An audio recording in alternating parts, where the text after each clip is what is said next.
It's the season, love and understanding. Merry Christmas, everyone. Time for parties and celebrations. People dancing all night long.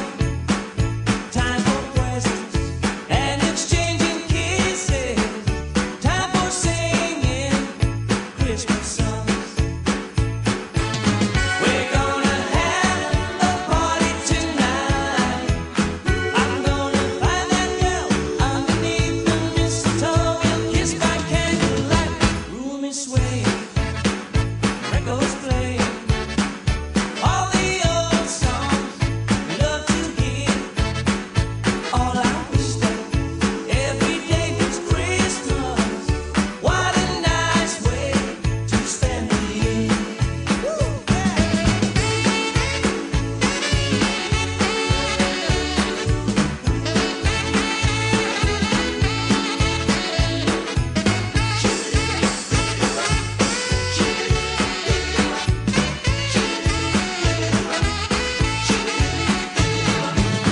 We're gonna have a party tonight. I'm gonna find that girl underneath the mistletoe. We'll kiss by candlelight. Snow is falling all around me. Children playing, having fun. It's the season, love and understanding. Merry Christmas, everyone. Merry Christmas, everyone. Merry Christmas, everyone. Shakin' Stevens ja Merry Christmas Everyone oli see, et te kuulate JVG kooliraadio Sass detsembrikuu saadet. Teiega stuudios Kertu. ja Katariina. Alustan saadet pisikese teadaandega. Kes veel ei tea, siis iga-aastane traditsiooniline südantsoojendav jõulukontsert toimub Jaani kirikus neljapäeval, 20. detsembril kell 3:30. Muidugi on meie tänase saate teemaks jõulud ja samuti on ka muusika vastav. Kavas on rääkida segakoori esinemises konkursil Volüüm. Sellest teeme intervjuu õpetaja Koigiga. 14. detsembril toimus grandioosne jõulupall, millest samuti juttu teeme. Aga oleme välja mõelnud uue väga põneva saateosa, nimelt õpetajatest ja nende humoorikatest väljaütlemistest. Niisiis, head kuulajad, kui õpetajad klassi ees midagi lõbusat või vaimukat ütleb, pange see sõna-sõnalt kirja ja pange meie poole teele e-posti aadressil jvgsass@gmail.com. Selles saates põikame läbi ka Luise tänava koolimajast, kus kuulame, mis seal jõuludest ja päkapikkudest arvatakse. Aga nüüd kuulame Helerit ja muusikaõpetaja Grete Koiki, kes juhendas meie kooli segakoori Volüümil. Mis on Volüüm? Kohe kuulame. Mina olen siis Heleri ja teen seekordse raadiointervjuu õpetaja Grete Koigiga, sest et segaansambel käis lauluvõistlusel Volüüm ning küsime mõned küsimused. Mis on Volüüm? Tere! Esiteks, Volüüm ei ole lauluvõistlus, vaid on vokaalansamblite konkurss. Ja seal osalevad vokaalansamblid Tallinnast ja Harjumaalt. Kestab see juba minu teada 13. aastat, kui ma ei eksi. Kuidas tuli lugude valik? Seal esitas 3 lugu. Et kuna konkursil on olemas ka oma reglement, mis siis ütleb, et peab olema üks a cappella laul, peab olema üks Eesti helilooja laul, peab olema üks jõululaul, siis see tähendab seda, et kõiki neid reglemendi nõudeid tuleb järgida ja mahutada need siis kas 2 või 3 laulu sisse. Kuidas hindate üldist taset sel aastal? See tase on tegelikult olnud kogu aeg üpriski kõrge ja ma arvan, et oli kõrge ka sellel aastal. Ja kõrge just, ma ütleksin, nagu repertuaari ja ka vokaalse taseme poolest nii mõlemad pidi, et seekord oligi näha, et kui repertuaar oli ikkagi nõrk, siis ka head lauljad kahjuks edasi ei saanud. Kui palju gümnaasiumi vanuserühmas osavõtjaid oli? Osavõtjaid oli 9 ansamblit. Ja kuidas olid emotsioonid? Minu emotsioonid isiklikult olid väga head, ma loodan, et teie emotsioonid ka. Sest et 3. koht on ikkagi sellises konkursis, ma arvan, et väga hästi. Ja eriti veel selle kohta, kui vähe aega tegelikult segansambel üldse on koos harjutanud, eks siis paar kuud vaid. ja soovime Sega-ansamblile palju edu ning me kuuleme neid ka Jaani kiriku jõulukontsertil, mis on 20. detsembril 15:30. See oli Heleri, kes rääkis meile segakoori osalemisest koolide vahelisel ansamblite konkursil Volüüm. Aga see pole ju ainus kord, kui segakoor viimasel ajal esinenud on. Jaa, nimelt nad esinesid ka jõulupallil ja jõulupallist annabki ülevaate Henri.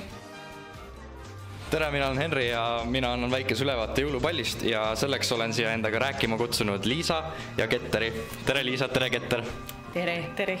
Keda me selle võimsa jõulupalli eest siis tänama peaksime? Peale teie otse loomulikult, kes tegite suurema töö ära. Raske on öelda nii. Meil lõppkokkuvõttes ikkagi kujunesid erinevate gruppidest erinevad vastutajad. Ja. Kujunduse eest vastutas näiteks Kerli Võsa. Kerli Võsa 12A. Siis meie klassist Birgit Merilain tegeles väga-väga palju toitlustuse ja kõige sellega, mis seal autode peal üldse oli. Et väga suur au ja kiitus talle selle eest, et ta võttis selle töö enda peale. Aga üldiselt ikkagi kogu abituurium oli lõppeks abiks, et ei olnud nagu erilisi... Lõppkokkuvõttes jah, olime üks meeskond kõik koos. Just. Kindlasti aitasid selle õhtu meeldejäävusele kaasa ka erinevad esitajad ja muidugi ka orkester Popsid, et kuidas te need esinejad ja siis sellise võimsa orkestri saite siia? Popsid tulid kohe läbi Aimla ja meil ei olnud muud variantigi, et me selles olime kindlad juba gümnaasiumi algusest peale, et meile tulevad Popsid. Aga teised esinejad, eks see üks suur moosimustöö oli. Jah, et leida neid, kes oleksid nõus oma koolist tulema ja tegema. Ja kes oleksid nõus kuidagi realiseerima mingid meie ideed või meie aru saama sellest, mida võiks üldse ühel jõulupallil näidata või inimestele öelda. Ja kuidas te ise rahule jäite palliga? Mina jäin väga rahule. Ma leian, et kõik, mis seal oli, pidigi olema täpselt, et ka need paar väikest viperust, et kui neid ei oleks olnud, siis oleks natuke liiga steriilne äkki olnud, et nüüd ta oli selline kodukootud jõulupall kohati. Mulle väga meeldis kõik, mis toimuma sai. Mul olid hästi kaootilised emotsioonid, mul on siiamaani kõik natuke kaootiline, sellepärast, et kõik läks hästi kiiresti, liiga kiiresti, et kuidagi sellistel üritustel sa saad alles pärast seda aru, mis väärtus neil tegelikult oli või kui tore tegelikult oli, et seal kohapeal oli seda sahmimist ja jooksmist hästi palju. Aga ma arvan, et üldjoontes võiks ju ikka rahule jääda. Pallil valiti teadagi ka prints ja printsess. Kuidas see printsi ja printsessi valimine käis ja kes siis neid valisid üldse? Printsi ja printsessi valimisega on traditsioon, et seda valivad õpetajad ja tavaliselt prints ja printsess on need, kes on ikka peoplatsi kuningad. Eks Henri, sa oskad vist rohkem selle kohta rääkida? Võib-olla. Aga on teil ka soovitusi, eks siis praegused 11. klassid peavad järgmine aasta täpselt sama asja organiseerima, või mitte päris täpselt, aga on teil mõnda soovitusi meile? Vastupidavust. Kõvasti. Kõik 0 punktid tuleb läbi elada, sest et kui neid ei elataks läbi, siis ei osataks hinnata pärast seda, mis välja tuleb. Hästi tähtis on see, et enda jaoks peaks selgeks tegema, miks teha seda hästi, et kui see päriselt see projekt ise on juba töös, et siis ei oleks nagu motivatsiooniprobleeme, et siis sa oledki valmis olema poolööd üleval ja kirjutama ja suhtlema ja vaidlema inimestega, et tuleb osata seista oma ideede eest ja tuleb osata delegeerida kindlasti. Et kahekesi seda jõulupalli ära ei korralda ja see on fakt. Jaa. Et kindlasti tuleb lihtsalt olla hästi kavalad. Aitäh teile, Liisa ja Ketter. Kõike paremat. Aitäh. Ja nüüd edasi algklasside majja, kus käisid reporterid Regina ja Henri, et kuulda, mida räägivad jõuludest meie koolipere noorimad liikmed. Nii, tere lapsed. Mina olen Henri. Ma olen Regina. Kuidas on teie nimed? Mina olen Victoria. Mina olen Kati. Mina olen Mona-Liis. Kas teil käivad tüdrukud juba päkapikud? Ja. Mis nad on siis teile huvitavat sussi sisse toonud? Martsipani. Kommi. Šokolaadi. Kas te olete päkapikke näinud ka? Jaa. Päriselt? Ma olen kuulnud, kuidas ta minu sussi sisse kommi toob. Appikene, kas sa tead, milline ta välja näeb ka? Jaa. Milline siis? Umbes selline, nagu me kõik joonistame ja arvame. Punase mütsiga ja mantliga. kas ta on suur või väike? Väga väike, jah. Niimoodi. Kus te nägite teda?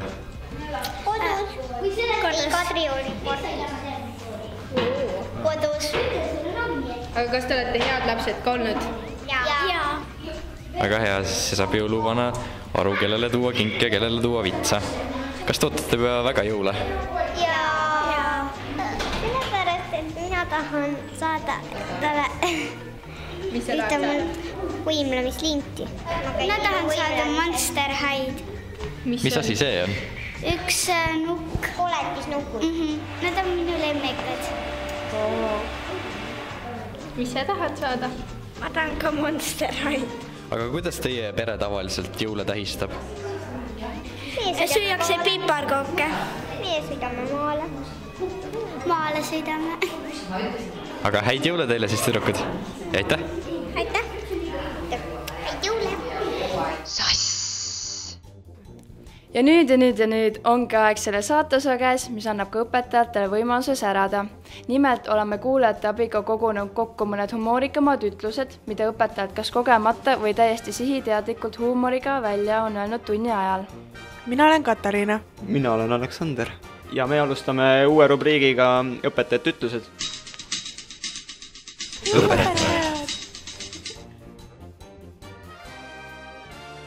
Košnina, mina kasutan kogu aeg sahtli asemel sõna kast.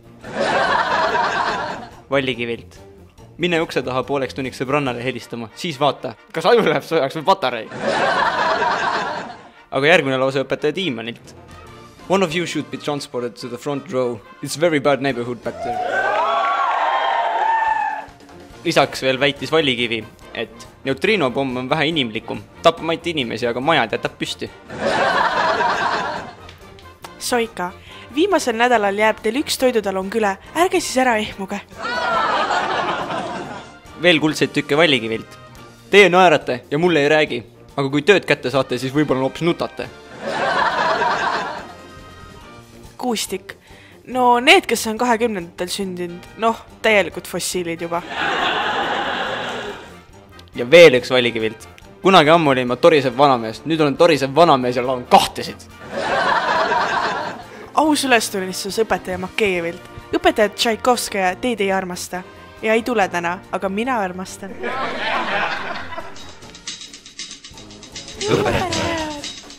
Ja kindlasti saatke sama järgselt edasi õpetajaid ütluseid. Kui kuulete tunnis, kirjutage täpselt üles ja otsige üles kas raadiotiimi tüüp või saatke meie meilile jvgsass@gmail.com. See oligi detsembrikuu saade. Kooliraadiot Sass saab kuulata ka internetist. Meil on fännileht aadressil facebook.com/jvgsass. Ja endiselt olete kõik oodatud Vestholmi gümnaasiumi jõulukontserdile, mis toimub neljapäeval, 20. detsembril kell 3:30 Jaani kirikus. Tuletan noormestele meelde, et hea kombe kohaselt võetakse kirikusse sinenedes alati müts peast. Saate lõpetuseks kuulame vennaskonna repertuaarist Viimane jõuluöö. Soovime kõigile kaunist pühade aega ja head vana aasta lõppu.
keset elu ja surm ja viimane jõulu